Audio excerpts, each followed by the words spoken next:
My name is Erin, and this piece is called The Worry List. I wrote this 3 years ago in 2016, following the death of my son by suicide.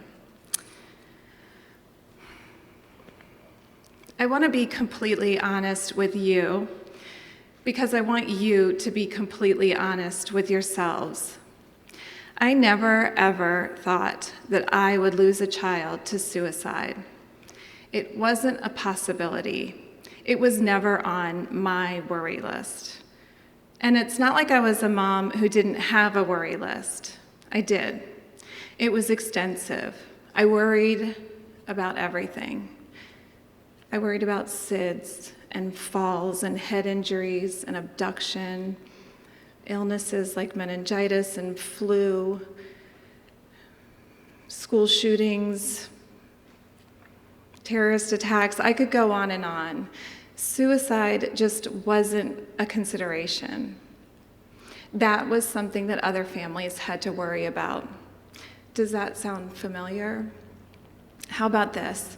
At back to school night several years ago, the health and PE teachers announced that one entire unit in the 9th grade would now be dedicated to mental health. I was so glad to hear that. That is such an important addition to the curriculum.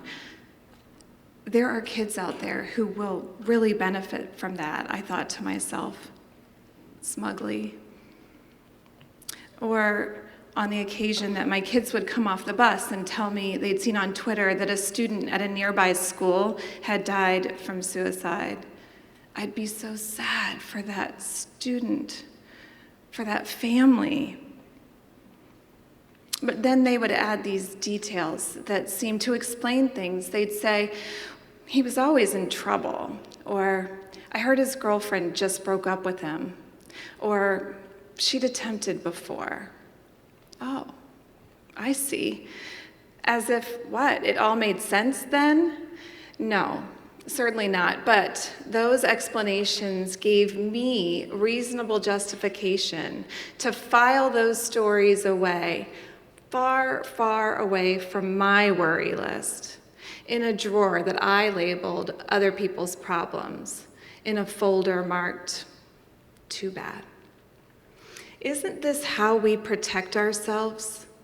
It's pretty clear from that list that I could find any reason as a mom to worry. So if there was one thing that I could strike from that list, wouldn't I be better off?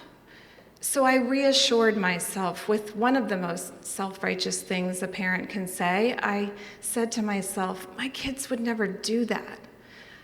And then I followed it up with, that will never happen to us. And yet, here I stand. I lost a child to suicide. And in Jay's case, there's just no simple explanation for his death. He wasn't always in trouble. His girlfriend didn't just break up with him. He hadn't attempted before. In fact, he was a pretty cool kid. He was smart and funny and active in school. He was part of the varsity golf team. He was in the improv group, in the engineering club. He was applying to college. He'd just gotten his learner's permit to operate a motorcycle, and was hoping that his dad and I would buy him one for graduation. So his death was a complete shock to us and to our community. So since we can't just file his situation away into that too bad category, I think it's important that we take a look at the facts. Recent studies suggest for teenagers in America today, the risk of death by suicide is now nearly equal to the risk of death by car accident.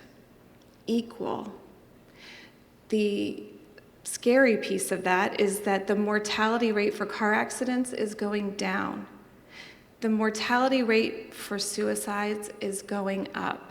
The two are about to meet at this critical point of 13 deaths for every 100,000 people. Where will we go from here? I didn't know this information 4 years ago. I really wish I did. But I'm here telling you now. Please consider it, and consider this.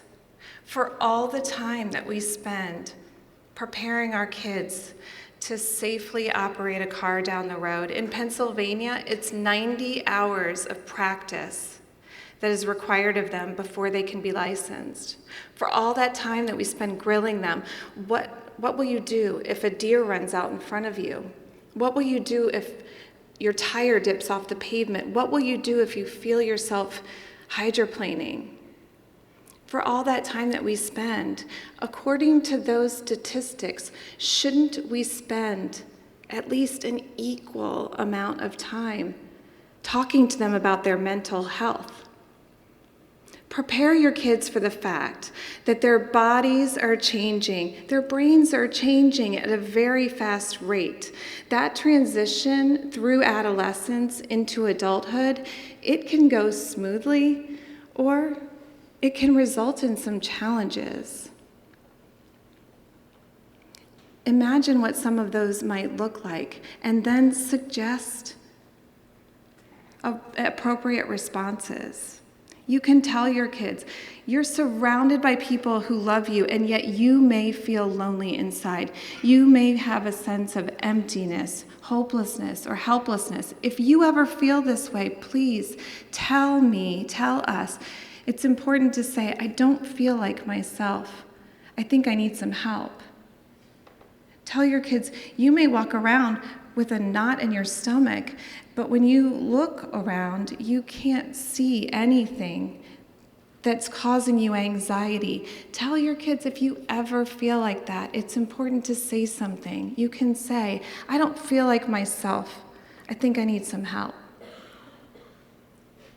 Your kids may notice that they are not doing things that they once enjoyed. Maybe their friends are texting and they're avoiding going out with them. Maybe they always loved to go to football games on a Friday night and now they're skipping those.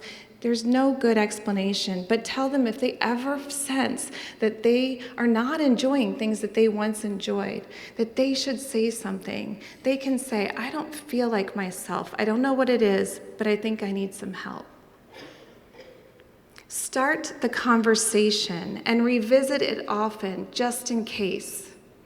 Prepare yourself and your kids for the possibility of mental anguish, and equip them with words to say, should they ever notice that it's happening. In so doing, you normalize mental illness, you acknowledge it's a possibility, and you have a plan to manage it. Now, I'm not saying that all mental illness can be swept away in a few short conversations. I recognize that there are conditions that are extremely difficult to manage and overcome.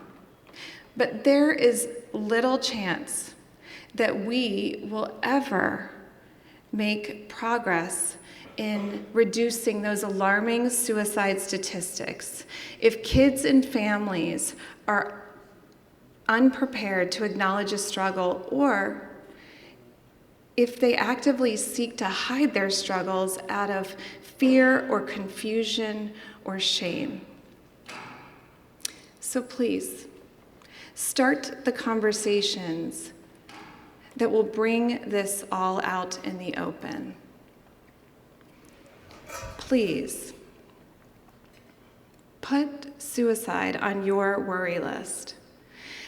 And then do everything you can to make sure that it never touches your family. Thank you.